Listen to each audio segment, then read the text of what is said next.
So before I start my proceedings with regard to budget 2024, as suggested by Ban Sahab that I should be focusing on the expectations of the people vis-a-vis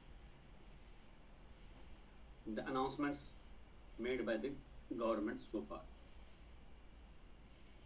My primary objective will be try as long as it is possible to make the people aware of what the budget is all about and what we should know about it. First and foremost,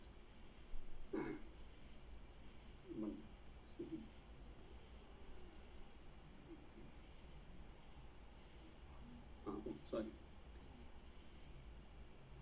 As you know, the budget, constitutionally, the word is annual financial statements. The budget word doesn't find place in the constitution of the country. Number one. Number two, there are about 13 documents which are presented by the finance minister of the country on that day. What is my aim is to make the people aware what we should try to know, what is all about it.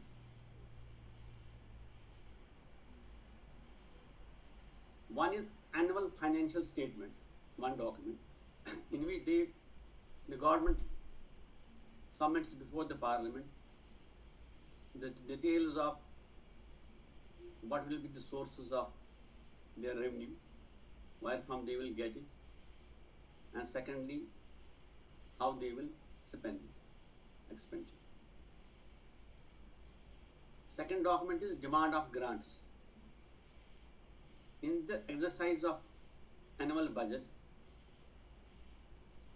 the process is that the finance ministry takes all the requirements from different ministries, different departments, and consolidates the demands raised by different agencies. And that it submits to the parliament in the shape of a demand of grants. And third is finance bill. Finance bill ultimately is the document how the government proposes to mop up the revenues from the public, from the institutions. This is the primarily crux of the one part of this budget exercise. But I want to lay emphasis on other documents. Those documents are with regard to Fiscal Responsibility and Budget Management Act 2020, which basically it was 2008. I'm not sure, 3 or 8. Under FRBM Act, that was a landmark act in the history of Indian Parliament.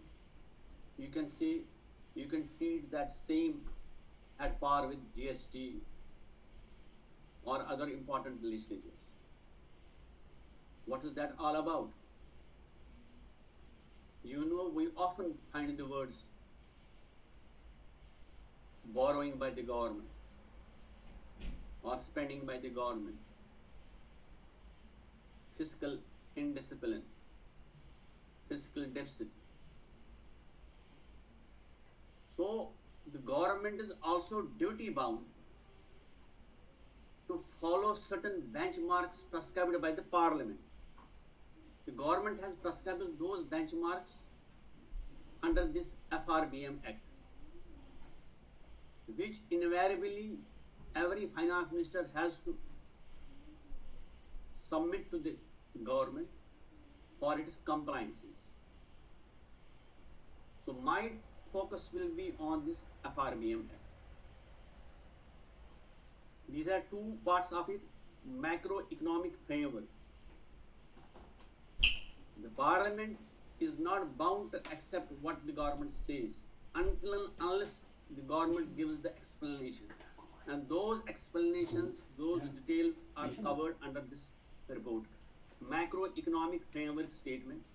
And number second is medium term fiscal policy strategy statement. These are very important with regard to make the citizens of the country aware of what is the fiscal standing of our country. Besides these are receipt budget, expenditure profile, budget at a glance, memorandum explaining the provisions of the finance bill, outcome monitoring framework. These are all provided under articles of the Constitution of India, and number 2 under FRBM. Ultimately, the process क्या है? Once the budget is submitted before the Parliament after Finance Minister's speech, then it goes for discussion. It goes to different committees. Ultimately, it culminates into formation of 2 bills. One is called Finance Bill, and the second is called Appropriation Bill. One thing citizens must be aware of: no person in the country, even President of India, Prime Minister of India, not to speak of Finance Minister, has powers for a 1 rupee to spend until unless it has the approval of the Parliament. That is by virtue of this appropriation bill. Not a single paisa can, no discretion to anyone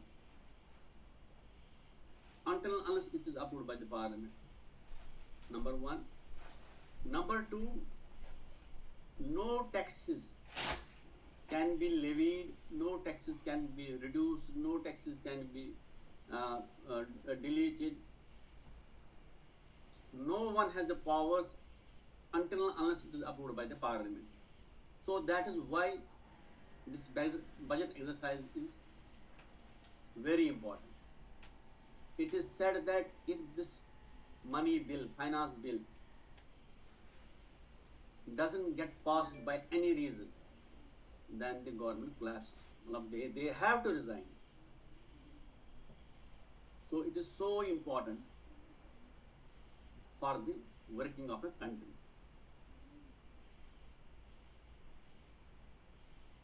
So when this budget exercise was started, when the budget was presented in the Parliament on 23rd of July, the roadmap for pursuit of Viksit Bharat, the government, the Finance Minister said that there will be focus on 4 costs. What costs from economic point of view? They say that for Viksit Bharat, that means by 2047, India will be working for farmer, for poor, for women, and for youth. They categorize this. And the theme of the budget, they said it will be employment, skilling, upskilling, skilling, and MSMEs, micro, small, and medium enterprises. And this year a new class theme, that is middle class. Normally हम कहते हैं missing middle अक्सर पढ़ते रहते हैं. Now, to begin with, as I said that I will be focusing more on FRBM Act. Let us try to delve into fiscal consolidation. What is the fiscal position of the country? Prominently, we keep on talking about the fiscal deficit. What is fiscal deficit? Fiscal deficit है whatever the expenditures, what are the projects government has decided to execute, उसमें कितना खर्चा आता है. Against that, what are the revenue generation? If the expenditures are more than the revenues, we say it is a fiscal deficit. But तो कितना ले लें हम, कितना कर्जा उठाएं? Fiscal deficit government meets by borrowing from the market, not from the RBI. Market से purchase करके then government has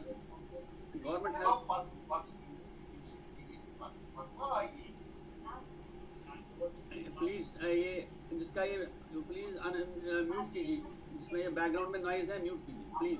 Please mute your mic. Okay, तो government ultimately it borrows from the public. सवाल है government has to pay interest on it. When government pay interest on it ultimately tax payer has to pay interest. कितना pay करें? तो इस पे अंकुश लगाया है by means of that FRBM act. We should know कितना हमने कर्जा लेना है, कब लेना है, वो कर्जे की किस लिए। So borrowing is for two purposes, one is for revenue expenses and second is for capital expenditure. If we are doing borrowing for some capital expenditure, it is good because the capital generates assets for the nation and tomorrow this capital can give us a return in the shape of an income. Fine. But for the purpose of revenue expenditure, if we are borrowing for the purpose of revenue expenditure, that is really bad. That aspect was taken into consideration by FRBM Act and they prescribed a limit. When it was passed in 2003, they said within a span of 5 years, government should reduce this revenue deficit to zero. But certain economic conditions got changed. So as on date, the revenue deficit of the country is 2.6% of the GDP, which now government has proposed in the budget that they will reduce it to only 1.8% by 2024-25. That is by end of next March. What is the target set by the FRBM? As a latest target, modified several times earlier, that revenue deficit is to be reduced to 0.8% by March 2023.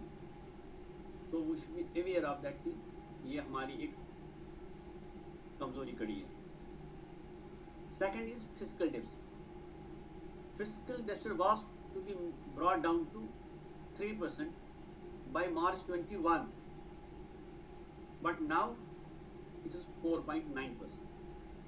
Proposed 4 now, but as on March 24, it is 5.6%.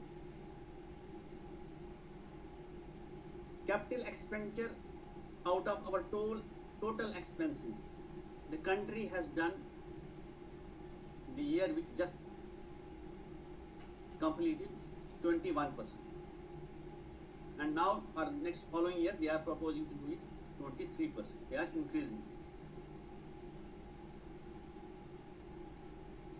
What is my point? Ki FRBM has had a vision.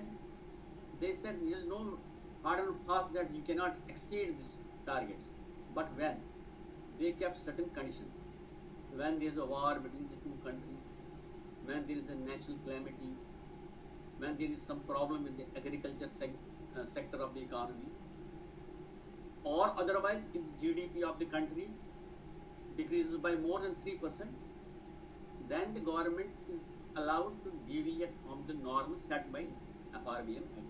So genuinely because of the pandemic, there was really a problem, unprecedented problem. The government had to deviate from this FRBM Act. This is one.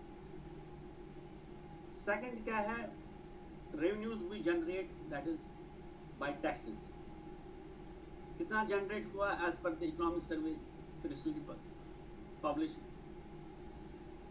India has been able to mop up 11.1% of the GDP, which we are thumping as a good achievement, and genuinely it is a good achievement.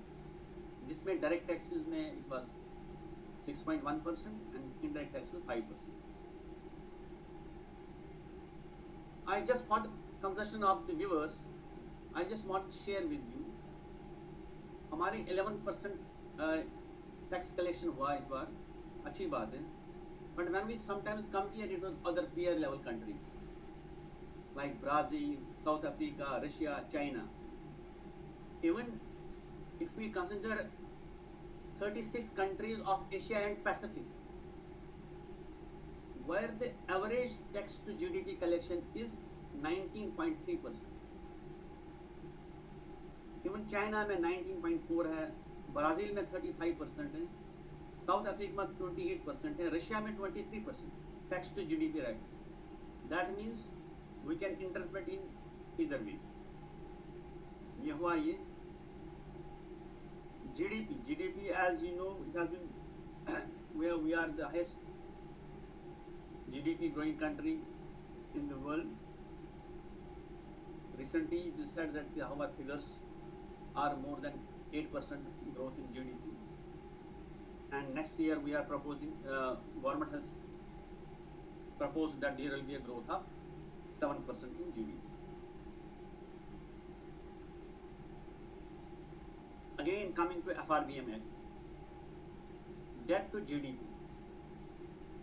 जो total debt to GDP means अगर इस साल हमने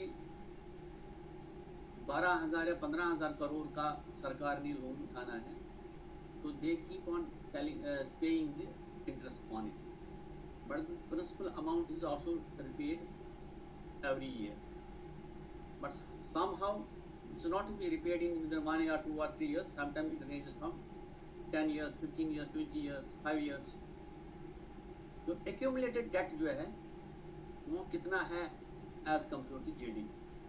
इसमें FRBM act ने एक limit रखा है, अंकुश रखा है, that it can never, it should be, they have recommended, they are not the authority, they have recommended that the government, in fact the authority, they are the FRBM, they have said it should not be more than 60% of the GDP, जिसमें उन्होंने कहा कि union government को they should not exceed 40% of the GDP and states should not exceed 20% of the state GDP. Total मिला के ये 60%. 2014 में ये था 76.86% टोटल डेट टू GDP. 2020 में था ये 100%, obviously because of COVID. Now there is a good improvement.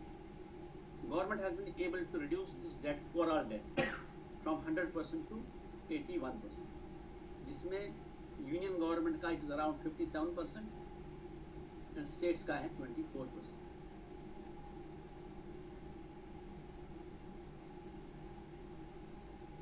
दूसरा है often it is you will find in the news guarantee policy, जिसको हम एट टाइम्स कहते हैं कि off balance sheet exposures, off balance sheet exposures. ये off balance sheet exposure क्या होता है कि ये figure it is not reflected in the fiscal deficit. Sometimes there is criticism in the press also कि ये जो फिस्कल डेफिसिट के आंकड़े दिखाते हैं कि ये गलत है, कर्जा एक्चुअली ज़्यादा है. वो जो कर्जा ज़्यादा है वो क्या है, वो चीज़ that is that guarantee policy. इस पे भी government has done a commendable appreciate. जो एज पर एफआरबीएम एक्ट इस पे जो लिमिट जो बेंचमार्क रखा है कि that per year governments can issue the guarantees maximum to the tune of 0.5% of the GDP.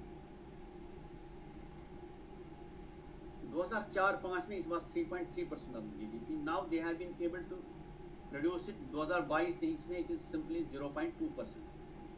That was within the ambit of 0.5%. So for that there needs to be commendation. But my personal concern is कि अभी जो budget submit हुआ parliament में, government is silent about the reduction of revenue deficit. In fact, they have not given any plans. Instead, what they have said we are committed the total debt to GDP, जो अभी 81% है, we will, it is already in the receding path, gliding path. We will ensure that by 2026 we will get it down to what is required by the FRBM. ये उन्होंने कहा है. Secondly, as per FRBM Act, government is duty bound to submit the we call that rolling targets. Rolling targets means, okay, you are submitting budget for the 1 year, but what will be your government's strategy for the year after that? At least for 3 years government has to produce. Government has not submitted it with the reason they said no, we will not be submitting the rolling targets because of the not normal position across the globe. Across the globe, what they mean? The relation between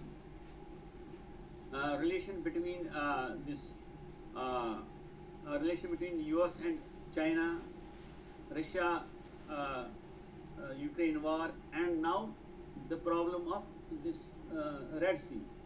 They say कि now अभी भी problem ठीक नहीं है. As such, the position of the economy in the global world is fluid. So we are trying to be a little bit restrictive.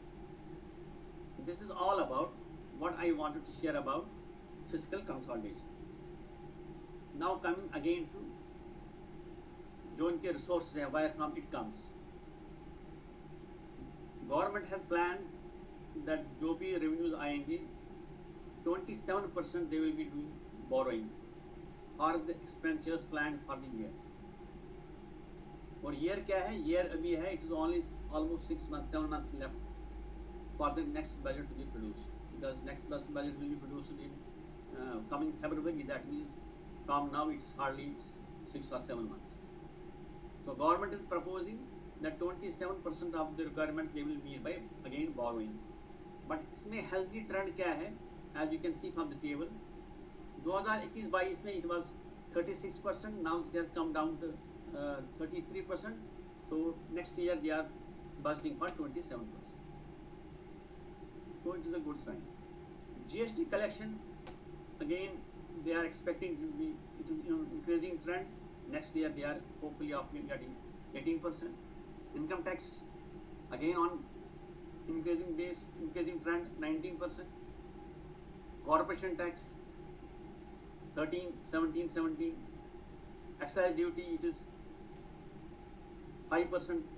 Non-tax revenue में जैसे वो spectrum आते हैं या अदर नॉन टैक्स रेवेन्यूज आते हैं, पेनल्टीज फाइन्स आते हैं, फीस आते हैं, that comes that more income 9%. Non debt capital receipt 1% and customs 4%. How they will be spending? Interest payment. Imagine borrowing का यही नुकसान होता है, that we will be spending at least 19% on just interest payments. 2021-22 में it was 20%, last year it was 20%. अब this year they are proposing कि इससे कम हो जाएगा 19%. Taxes which they will be paying to, share of taxes which they will be paying to states, ये एक important aspect है. हमेशा आता है कि जो cooperative federalism पे चर्चा न्यूज़ में आता रहता है कि स्टेट वाले बोलते हैं कि हमारे पास रेवेन्यू नहीं देते हैं. So what as per budget figures and as per the figures published in the economic survey, 2021-22 में they shared 16% of the pool of the revenue distributable pool. Besides what finance commission says, last year 18% and this year they are proposing to enhance it to 21%. Same center sector scheme में कम कर दिया, इन्हें 16 कर दिया, from 17 16. Finance commission में 9 same रख दिया. Other expenditures 9%. सब्सिडीज में good sign, they are showing sign of decline कर रहे हैं, 7 से 6 कर रहे हैं. सेंट्रल स्पॉन्सर स्कीम में again they are reducing 8%. Defence में क्या है? Maintaining 8% and pension 4%. So it is a matter of debate कि यहाँ स्टेट को दे रहे हैं 18 से 21 बढ़ा दिया, यहाँ सेंट्रल सेक्टर स्कीम है, स्टेट स्पॉन्सर्ड स्कीम में कम कर दिया. Anyway we should be conscious of. ये था विद रिगार्ड टू डेटा. अब है with regard to financial sector expectation and announcement क्या हुई. एक्सपेक्टेशन ऑफ द पब्लिक ये थे कि there needs to be more reforms. काफ़ी रिफॉर्म हुई है फाइनेंशियल सेक्टर में, and financial sector has done commendable job. We saw almost all the financial institutions are giving good profits, good results. But still there is a scope for more reforms. क्या है? These are expected. Improve financial inclusion and financial literacy. अभी जो है still underbanked areas कुछ है, वहाँ 28% of the जो credit requirement है, it is still being met by unorganized sector. So what government needs to act and act fast, that is by improving financial inclusion and financial literacy. India में सबसे चीज़ क्या है? Bond market. Bond market India में अभी develop नहीं हुआ है. How it will effect the economy. अब जैसे बड़े बड़े कॉरपोरेट्स होते हैं, बड़े बड़े प्रोजेक्ट्स होते हैं, they take loans only from banks और some limited development financial development institutions. वो हमारे पास इंडिया में बहुत कम है. So they have limited resources for meeting their credit requirement. What is available in the developed countries, वहाँ bond market develop हुआ है. India में अभी भी bond market develop नहीं हुआ है. इसके लिए it was expected by the market that government should come out with this scheme. Secondly है insurance penetration. If you in developed countries you will see tremendous insurance penetration. अभी India में it is in infancy stage. Leveraging in fintech companies. Fintech companies, financial technical companies are doing commendable job in India, but they need to be given more responsibility. Government should try to leverage them. आजकल सारा India में जो भी payment कोई होते हैं Google पे से हो रही है, ऐसे स्मॉल ऐप से होती है. So they should be given more avenues to play, have a level playing field. Now, with regards to the expectations within finance sector, now what are the announcements? Announcement अच्छी कर दी है. GIFT global international financial and technology centre Gujarat में बनाया है. They are giving more powers, more area of operation, so that helps to bring world markets to the Indian at the gate of India. Capital expenditure में इन्होंने काफ़ी अच्छा कर दिया. They have again increase this year. Now there will be capital expenditure to the tune of 3.4% of the GDP. Fiscal deficit, as I said, it is on receding path.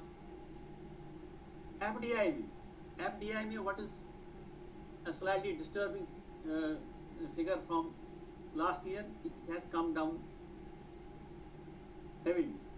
FDI was considered to be the backbone of Indian economy. तो इससे पता नहीं क्या कारण है.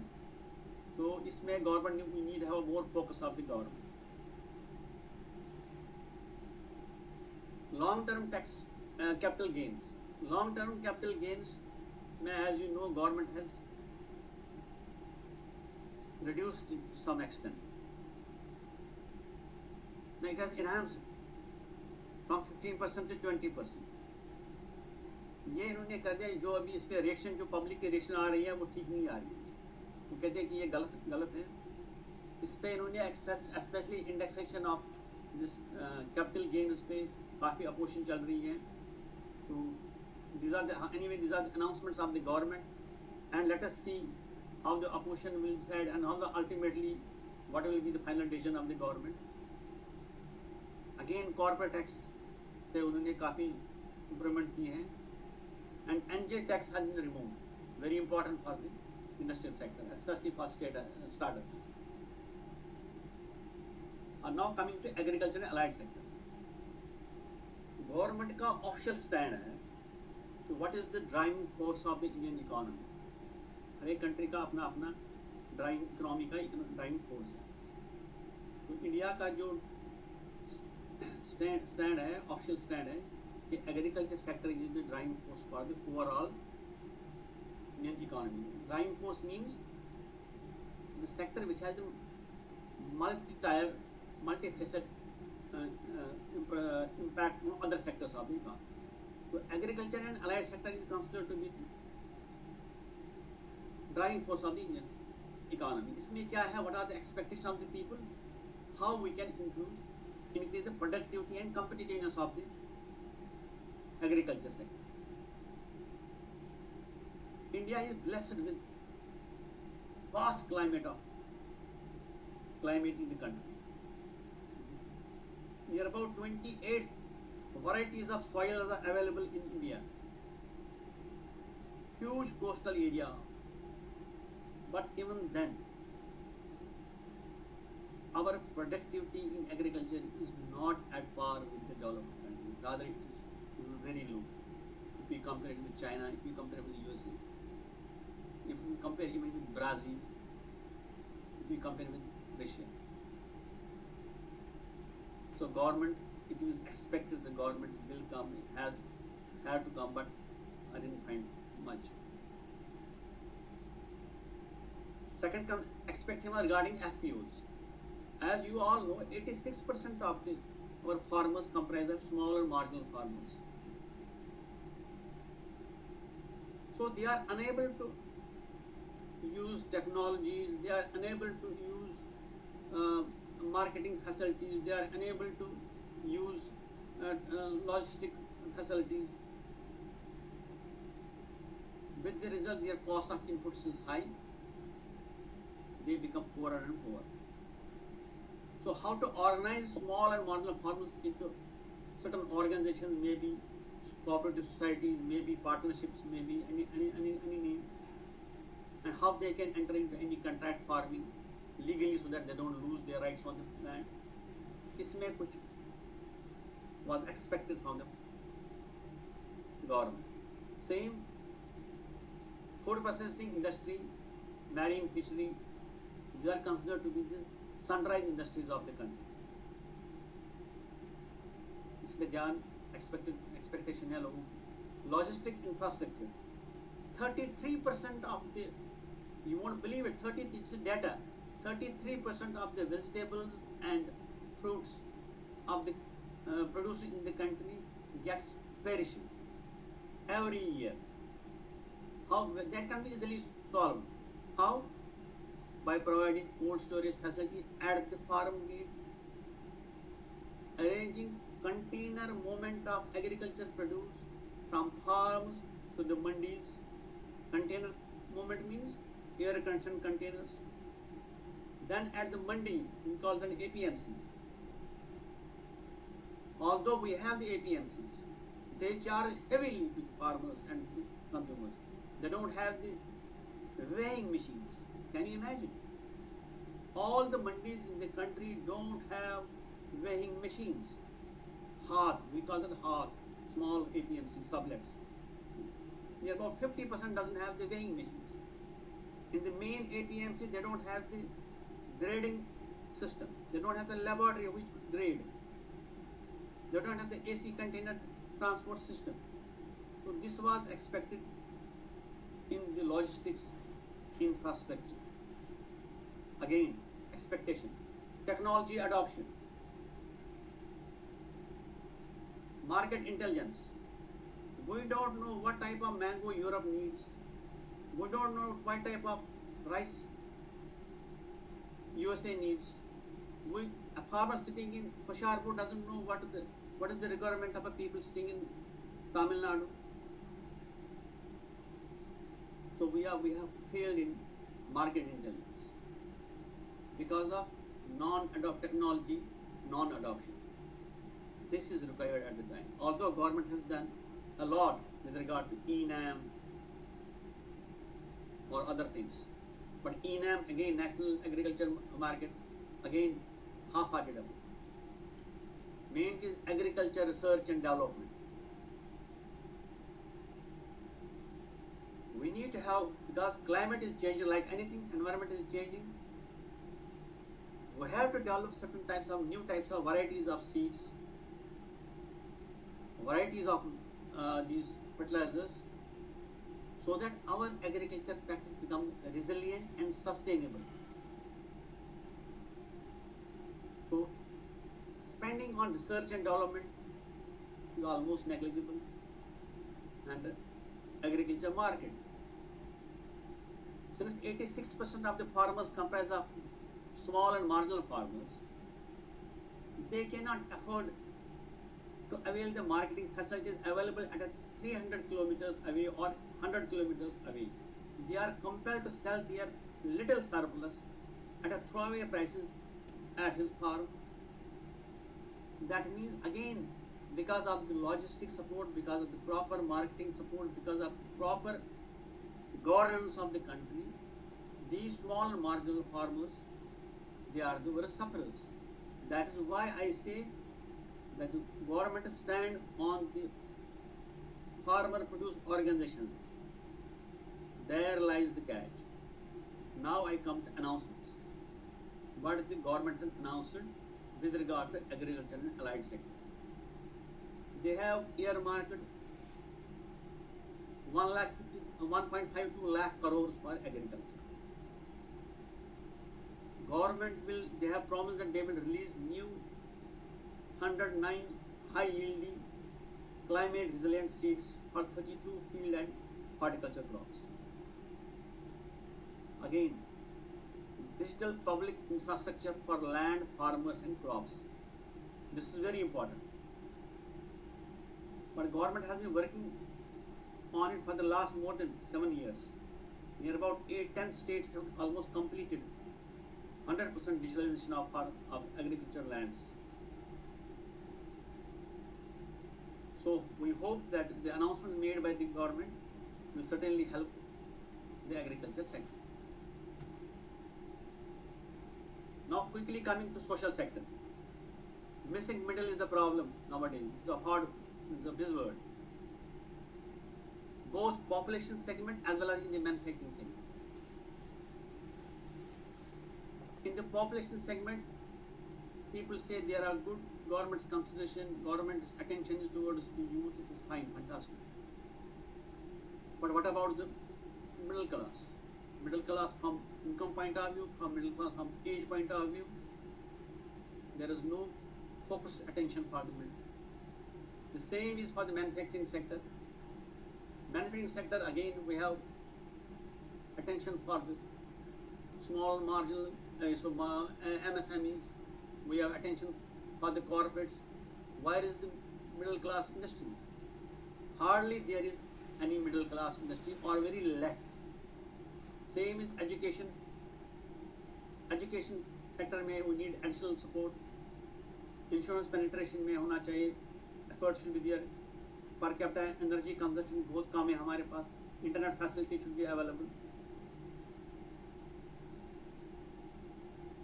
This is all I had to share about what I had to share. I had to keep in mind the time constraints also.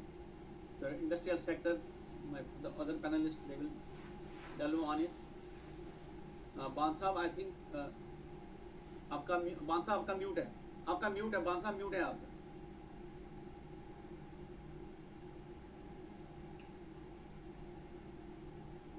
Thank you, Jalali sir, for giving insights in the budget and going to the basics of the budgets and telling everything about the budget. Friends, the budget 2024 has given special attention to MSMEs, and the budget provides special attention to MSMEs and manufacturing.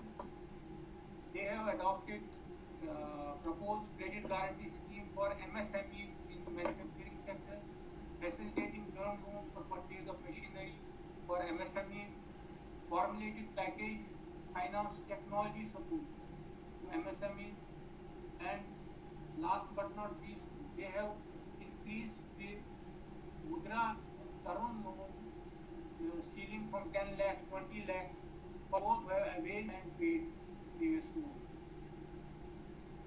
Friends, we have with us the second speaker of today, Shri Sukhvinder Singh Uppal, who is President, Chandigarh Management Association, and he will speak on the budget 2024 and he will focus on budget proposals with regard to MSMEs. We request now Mr. Uppal to take over and speak on the budget.